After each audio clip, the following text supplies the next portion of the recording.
అందరికీ నమస్కారం. శ్రీమాత్రే నమః. ఓం నమ శివాయ. ఓం శ్రీ సాయిరామ్. ఈరోజు మనం ఈ రాశి వారి గురించి తెలుసుకుందాం. ఈ రాశి వారికి ఆగస్టు 16వ తేదీన అనగా శనివారం నాడు ఈ రాశి వారి యొక్క పూర్తి జాతక ఫలితాలు ఏ విధంగా ఉండబోతున్నాయో తెలుసుకుందామండి. మరి ఈ రాశి వారు ఎవరైతే కొత్తగా మన ఛానల్ని చూస్తున్నట్లయితే కనుక దయచేసి ఛానల్ని సబ్స్క్రైబ్ చేసుకొని వీడియో మీకు నచ్చితే లైక్ చేసి సపోర్ట్ చేయడం మాత్రం మర్చిపోకండి. మరి ఆలస్యం చేయకుండా ఈ యొక్క రాశి వారి పూర్తి జాతక ఫలితాలు ఏ విధంగా ఉండబోతున్నాయి అనేది ఈరోజు మనం తెలుసుకుందాం. వీడియోని ఎక్కడ కూడా స్కిప్ చేయకుండా చివరి వరకు చూడండి. అప్పుడే మీకైతే పూర్తిగా ఏం చెప్తున్నాం అనేది అర్థమవుతుంది. మరి ఈ రాశి వారి యొక్క పూర్తి మనస్తత్వం, గుణగణాలు, అలాగే వీరి యొక్క ప్రవర్తన, వీరి యొక్క తీరు ఎలా ఉంటుంది, ఎలా ప్రవర్తిస్తారు, అసలు వీరికి రేపటి రోజున ఏ విధమైనటువంటి శుభవార్తలు మీరు వినబోతున్నారనేటువంటి వార్తలు మీకు తెలిస్తే నిజంగా మీరు ఆశ్చర్యపోతారు. మరి ఇంకెందుకు ఆలస్యం, ఇంకా ఈ రాశి వారికి ఇప్పుడు ఈ రాశి వారికి రేపటి రోజున ఏం జరగబోతుందని తెలుసుకుందామంటే నిజంగా ఆశ్చర్యపోతారు. ముందుగా ఈ రాశి వారి యొక్క మనస్తత్వం విషయానికి వస్తే, ఈ రాశి వారి హృదయంలో పేరుకుపోయిన భారాన్ని మీ మనసులో నిరంతరం కూడా తుల్చేస్తున్నటువంటి పరిష్కారం. గత కొన్ని నెలలుగా, భవిష్యత్తులో కొన్ని సంవత్సరాలుగా మీరు అనుభవిస్తున్నటువంటి ఆవేదనను, ఆందోళనను పూర్తిగా అర్థం చేసుకోగలరని మీరు ఒక భరోసా ఇవ్వడానికైతే మీ దారిలో ఒక కొత్త వెలుగును చూపించే మార్గం అయితే మీకు దొరుకుతుంది. మీలో అద్భుతమైన శక్తిని గుర్తు చేయడానికైతే ఈరోజు ఈ మాటలు మీతో పంచుకుంటున్నాను. ముఖ్యంగా ఈ రాశి వారి గురించి ఎందుకు ఇంత ప్రత్యేకంగా చెప్పాలి అని మీరు అనుకోవచ్చు. ఎందుకంటే ఈ రాశిలో జన్మించిన వారు సాధారణ జాతకులు గారు, వీరు మహజ్జాతకులు అని చెప్పుకోవాలి. మీ జీవితం నిజంగా ఒక అద్భుతమైనటువంటి ప్రయాణం. ఎన్నో ఉన్నతమైనటువంటి లక్ష్యాలతో, ఆశయాలతో నిండి ఉంటుంది.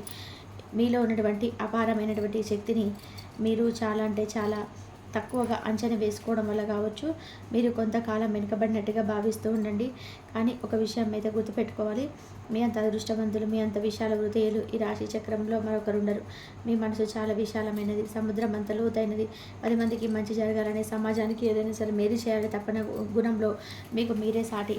అలాగే మీరు కలిసేటువంటి ఒక వ్యక్తి ఒక స్వభావాన్ని బట్టి వాళ్ళు మారిపోయి వాళ్ళు కలిసిపోయేటువంటి అద్భుతమైన లక్షణం కూడా మీకుంటుంది. ఇది మీ బలహీనత కాదు, ఇది కేవలం మీ బలం. అందరినీ అర్థం చేసుకోనటువంటి గొప్ప గుణానికి నిదర్శనం. ఇక మీ తెలివితేటలు అపారమైనవి. మీరు పుట్టుకతోనే తత్వవేత్తలని చెప్పుకోవాలి. ఒక గొప్ప నాయకులుగా ఉండి వారికి సరైనటువంటి సూచనలు ఇవ్వగలిగినటువంటి గొప్ప మేధావులని చెప్పుకోవాలి. ఇక మీ జీవితంలో ఎలాంటి కష్టం వచ్చినా, నష్టం వచ్చినా భయపడవలసినటువంటి అవసరం లేదండి. ఎందుకంటే మీరు ఒక కవచంలా మారబోతున్నారు.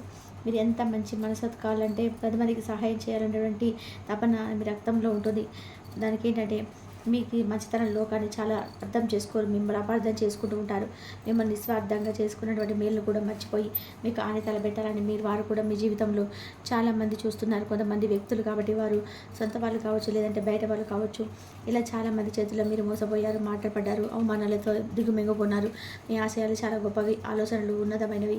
మీరు గొప్ప ఆదర్శవాదులు, మానవతావాదులు. కానీ ఎంత స్వచ్ఛమైనటువంటి మనసున్న మీరే ఎందుకు ఇన్ని కష్టాలు పడుతున్నారనేది మీరు చాలా బాధపడ్డారు కదా. మీరు వేసేటువంటి ప్రతి అడుగులో కూడా ఎందుకు వెనుకబాటు పడుతున్నారు, ఎందుకు అడ్డంకులు వస్తున్నాయి, ఇలా ఎటువంటి నమ్మలేనటువంటి పరిస్థితి మాకెందుకు కలుగుతున్నాయని చెప్పి మీరు బాధపడుతున్నారు. డబ్బు చేతికి అందినట్టే అంది, ఎందుకు మాయమవుతుంది, మా జీవితంలో ప్రశాంతత అనేది కరువైంది. ఈ ప్రశ్నలన్నిటి కూడా మిమ్మల్ని నిద్రపోనివ్వటం లేదని నాకు అర్థమైంది. ఈ కష్టాలన్నీ కూడా శాశ్వతం కాదని ముందుగా మీరు నమ్మాలండి. సమస్య ఏంటో తెలిసే పరిష్కారం అనేది మనం సరైనటువంటి అడుగులు వేయగలం. మీరు పడుతున్నటువంటి ఇబ్బందులకు మూల కారణం బయట ఎక్కడో లేదు, మీ ఆలోచన విధానంలో, మీరు తీసుకున్నటువంటి నిర్ణయాలను, మీరు ఇస్తున్న ప్రాధాన్యత దాగి ఉంది. కాబట్టి కొంతకాలంలో మీ జీవితంలో ఒక కఠినమైన గురువులా మీ పాఠాలు నేర్పిస్తుంది. డబ్బు విలువ తెలియని వారికి దాని విలువ తెలిసేలా చేస్తుంది. బంధాల ప్రాముఖ్యతను తెలియగా తీసుకున్న వారికి ఆ బంధాల విలువను కళ్ళకు కట్టినట్టుగా చూపిస్తుంది. మాటకున్నటువంటి శక్తిని, ఆ మాట వల్ల కలిగే మంచి చెడ్లను మీకు అనుభవపూర్వకంగా నేర్పిస్తుంది. మీరు ఒకసారి గమనించుకుంటే మీకు రావాల్సినటువంటి డబ్బు సరైనటువంటి సమయానికి అందకుండా చివరి నిమిషంలో ఆగిపోవడం, ఊహించినటువంటి ఖర్చులు ఒకసారిగా మీద పడడం, ఎంత పొదుపు చేద్దామన్నా కూడా 1 రూపాయి కూడా మిగిల్చలేకపోవడం వంటివి ఆర్థిక ఇబ్బందులన్నీ కూడా ఎదుర్కొంటున్నారు. దీని వెనుక ఉన్నటువంటి సందేశాన్ని మీరు అర్థం చేసుకోవాలి. డబ్బుని ఎలా వాడుతున్నారో, దానికి ఎంత విలువిస్తున్నారు అనేది మిమ్మల్ని మీరు ప్రశ్నించుకోవాల్సినటువంటి సమయం ఇది. ఈ ఉదార స్వభావం చాలా గొప్పది, కానీ ఆ ఉదారతతో కూడా ఒక అర్థం అనేది ఉండాలని, ముందు మీ అవసరాలను గమనించుకోవాలని ఈ కాలం మీకు నేర్పిస్తుంది. డబ్బు విషయంలో మరింత క్రమశిక్షణతో, ప్రణాళికతో ఉండాలని చెప్పి సూచిస్తుంది. అలాగే కుటుంబంలో చూడండి, చిన్న చిన్న విషయాలకి పెద్ద మనస్పర్ధలు, అపార్థాలు చోటు చేసుకుంటాయి. మీరు ఒక ఉద్దేశంతో మాట్లాడితే మీ కుటుంబ సభ్యులు మరొక విధంగా ఆలోచిస్తూ అర్థం చేసుకుంటుంటారు. మీ మాట తీరు కఠినంగా ఉందని, మీరు ఎవరిని కూడా లక్ష్య పెట్టడం లేదని మిమ్మల్ని నిందిస్తున్నారు. ఇదంతా ఎందుకు జరుగుతుందంటే మీ వాగ్దానం అంటే మీ మాట యొక్క శక్తి పరీక్షకు గురి అవుతుంది. మీరు మాట్లాడేటప్పుడు ప్రతి మాటకు బరువులు బాధ్యతలు జోడించాలని కొన్ని పరిస్థితులు మీకు నేర్పిస్తూనే ఉన్నాయి. కోపంతో మాట్లాడకపోయినా మీ సూటిదనం మీకు ఎదుటి వారికి ఉల్లబుచ్చుకుంటుంది. అందుకే మీరు కొంత సమయంలో అయితే మౌనంగా ఉండడం లేదా ఆచితూచి ఆలోచించడం, మాట్లాడడం అనేది చాలా శ్రేయస్కరంగా చెప్పవచ్చు. అంటే మాట జాగ్రత్త తిరిగి తీసుకోలేమన్నటువంటి సత్యాన్ని మీరు అనుభవపూర్వకంగా నేర్చుకున్నారనమాట. ఇది మిమ్మల్ని భవిష్యత్తులో గొప్ప వ్యక్తిగా, మంచి సలహాదారుడిగా తీర్చిదిద్దే శిక్షణ మాత్రమే. ఇది మాత్రమే కాదండి, మీ శుభస్థానం కూడా ఒడిదుడుకులకు లోనవుతుంది. ఇంట్లో అన్ని సౌకర్యాలు ఉన్నాయి, ఏదో తెలియనటువంటి అశాంతి, ప్రశాంతత లేకపోవడం వంటివి మీరు గమనిస్తున్నారు. తల్లిగారి ఆలోచన విషయంలో కూడా కొంచెం ఆందోళన మీకు వెంటాడుతుంది. వాహనాలు తరచుగా రిపేర్కి రావడం, మీకు వీటికి సంబంధించిన పనులు ఆటంకాలు ఎదురవ్వడం జరుగుతుంటాయి. వీటన్నీ కూడా అన్నీ ఉన్న అల్లు నోట్ల శని అన్నట్టుగా ఏ లోటు లేకుండా పోయినా మానసికమైనటువంటి ప్రశాంతకరమైనమాట. దీని కారణంగా బాహ్యంగా ప్రపంచంలో వెతుకుతున్నటువంటి శాంతి మీలో ఉన్నటువంటి మీ గుర్తు చేయడానికి అనుభవాలు అంటే మీ ఇంటిని కేవలం 4 గోడల మధ్య నిర్మాణం కాకుండా ఒక ప్రేమ నిండినటువంటి ఆలయంగా మార్చుకోవాల్సిన సమయం రేపటి రోజున. అంటే మీకు తెలియనటువంటి కొత్త రోజు రేపటి రోజున మీరు చూడబోతున్నారని చెప్పుకోవాలి. భవిష్యత్తుకు సంబంధించినటువంటి కొన్ని కీలకమైనటువంటి నిర్ణయాలు కూడా తీసుకోబోతున్నారండి. అలాగే మీ లోపల దాగినటువంటి కొన్ని భయాలను కూడా తొలగించుకోబోతున్నారు. ఇక కొన్ని అంటే ప్రయాణాలు కూడా జరిగేటువంటి అవకాశాలు కనిపిస్తున్నాయి. దేవాలయ దర్శనాలు కానీ, పుణ్యక్షేత్రాలు కానీ, దర్శనాలు కానీ చేస్తారనమాట. అంతేకాకుండా రేపటి రోజున మీరు మీ యొక్క విశ్వాసాన్ని దెబ్బతీసే విధంగా కొంతమంది వ్యక్తులు మిమ్మల్ని కావాలని చెప్పి రెచ్చగొట్టేటువంటి ప్రయత్నం అయితే చేయబోతున్నారు. కాబట్టి మీరు ఏ విధమైనటువంటి ప్రయత్నాలు చేసినా కానీ మీరు మాత్రం మీలో ఉన్నటువంటి కోపాన్ని కొంచెం నిగ్రహించుకొని జాగ్రత్తగా ఆలోచించి మీరు పని చేసేటువంటి చోట కావచ్చు, లేదంటే మీ ప్రణాళికలు వేసే చోట కావచ్చు, ఆచితూచి జాగ్రత్త అడుగు వేయండి. మీకు రావాల్సినటువంటి లాభాలు, ప్రమోషన్స్ అవన్నీ కూడా చాలా రోజుల నుంచి కూడా చేజారిపోతూ వస్తున్నాయి. అవన్నీ కూడా రేపటి రోజున మీరు తప్పకుండా అందుకుంటారు. అలాగే ఎంతగా నమ్మినటువంటి స్నేహితులతో విభేదాలు వస్తాయి. మిమ్మల్ని దూరం పెట్టేటువంటి అవకాశాలు కనిపిస్తున్నాయి. అలాగే మీరు కొంచెం ఈ విషయంలో కొంచెం నిరాశకు లోనవుతారు. అలాగే ఒకవైపు ఆర్థిక కుటుంబ సభ్యులు మిమ్మల్ని క్రమశిక్షణ పేరుతో నలిపేస్తుంటే, మరోవైపు బంధాలకి ముఖ్యంగా మీకు భాగస్వాములు ఒక అగ్ని పరీక్షను ఎదుర్కొంటూ వస్తున్నారని చెప్పుకోవాలి. మీ యొక్క సప్తమ స్థానం అంటే మీ దాంపత్య భాగస్వామ్య వ్యాపార స్థానం కూడా మీకు తీవ్రమైన ఒత్తిడికి గురవుతుంది. భార్యాభర్తల మధ్య అహంగా దెబ్బతినడం, చిన్న విషయాలకు పెద్ద గొడవలు కావడం, ఒకరినొకరు అర్థం చేసుకోకపోవడం వంటివి జరుగుతున్నాయి. అలాగే మీలో సహనం నశించిపోతుంది. ఎదురువారు చెప్పే వినే ఓపిక లేకుండా పోతుంది అనమాట. ఇది మీ తప్పు కాదండి, మీ భాగస్వామి తప్పు కూడా కాదు. ఇది కేవలం పరిస్థితి ప్రభావం మాత్రమే. వ్యాపార భాగస్వామితో కూడా మీ తీవ్రమైనటువంటి విభేదాలు, గొడవలు తలెత్తబోతున్నాయి. కాబట్టి విషయంలో కొంచెం జాగ్రత్తగా ఉండండి. కలిసికట్టుగా మొదలుపెట్టినటువంటి ప్రయాణం మధ్యలోనే ఆగిపోతుందేమో అన్నటువంటి ఆందోళన కూడా మీకు కొంచెం ఇబ్బందికి గురి చేస్తూ ఉంది. ఇవన్నీ కూడా మీ సహనాన్ని, మీ నాయకత్వ లక్షణాలను పరీక్షిస్తున్నాయని మీరు గుర్తుపెట్టుకోవాలి. ఈ ప్రభావం మీ యొక్క వృత్తి, ఉద్యోగ స్థానం మీద కూడా తీవ్రంగా పడబోతుంది. మీరు పనిచేసే చోట తీవ్రమైనటువంటి ఒత్తిడి, పై అధికారులతోనే అనవసరమైన వాగ్వాదాలు, సహోద్యోగులతోనే గొడవలు జరగబోతున్నాయి.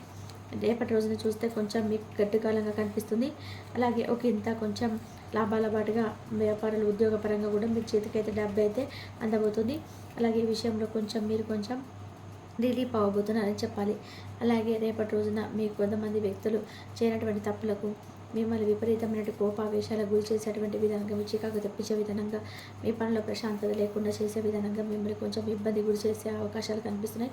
కాబట్టి మీరు అటువంటి విషయాలకు తీవ్రంగా స్పందించడం జరుగుతుంది. తొందరపడి నిర్ణయాలు తీసుకోకండి. దాని గురించి మీరు బాధపడడం జరుగుతుంది. మిమ్మల్ని మీరు నియంత్రించుకున్నటువంటి విషయమైన పరిస్థితి మీకు రేపటి రోజు చెప్పుకోబోతున్నారు. మీలో ఉన్న ప్రశాంతమైన, వివేకవంతమైన మనిషి ఎక్కడికి వెళ్ళిపోయాడా అని చెప్పి మీకు కూడా తర్వాత ఆశ్చర్య వేస్తుంది. కాబట్టి మీ కోపం, ఆవేశం, మీ శత్రువులు అవి మిమ్మల్ని మరింత బలహీనపరుస్తున్నాయని చెప్పి మీరు తెలుసుకోవాలి. ఇదంతా విన్న తర్వాత మీరు మరింత భయం వేస్తుందా? ఏదైనా పరిస్థితి దారుణంగా ఉంది, కష్టాలను మేము బయటపడగలనా లేదా అని చెప్పి బాధపడాల్సిన అవసరం లేదు. ఎందుకంటే మీరు చెప్తున్నటువంటి విషయాలన్నీ కూడా రేపటి రోజున మీకు కీలకమైనటువంటి అసంతృప్తిని కలిగినటువంటి సమయంగా అనిపిస్తుంది. అయితే మీరు రేపటి రోజున వెంకటేశ్వర స్వామి వారి యొక్క ఆలయాన్ని దర్శించి స్వామిని తులసిమాలను అర్పించండి. అలాగే చక్కగా స్వామి వారికి దద్దోజనాన్ని నైవేద్యంగా పెట్టండి. మీలో ఉన్నటువంటి బాధంతా కూడా స్వామిని ముందు పంచుకోండి. అలాగే మీకు తెలియనటువంటి బాధంతా కూడా స్వామికి చెప్పుకోండి. మీకు తెలియనటువంటి భయాలు అవన్నీ కూడా తొలగించమని చెప్పుకోండి. మనస్ఫూర్తిగా స్వామిని వేడుకోండి. మిగతా అంతా కూడా అంటే మీకు ఏదైతే ప్రతికూలమైన సమయం ఉంటుందో అది కొంచెం సానుకూలంగా అలవాడుతుంది అన్నమాట. మరి ఈ విధంగా అయితే రేపటి రోజున ఈ యొక్క రాశి వారికి జాతక ఫలితాలు ఉన్నాయి. మరొక మంచి వీడియోలో కలుసుకుందాం. ఇంతవరకు చూసినందుకు ధన్యవాదాలు. ఈ వీడియో కనుక మీకు నచ్చినట్లయితే ప్లీజ్ లైక్ చేయండి, షేర్ చేయండి, సబ్స్క్రైబ్ చేయండి. మరొక మంచి వీడియోతో మళ్ళీ కలుద్దాం. ధన్యవాదాలు.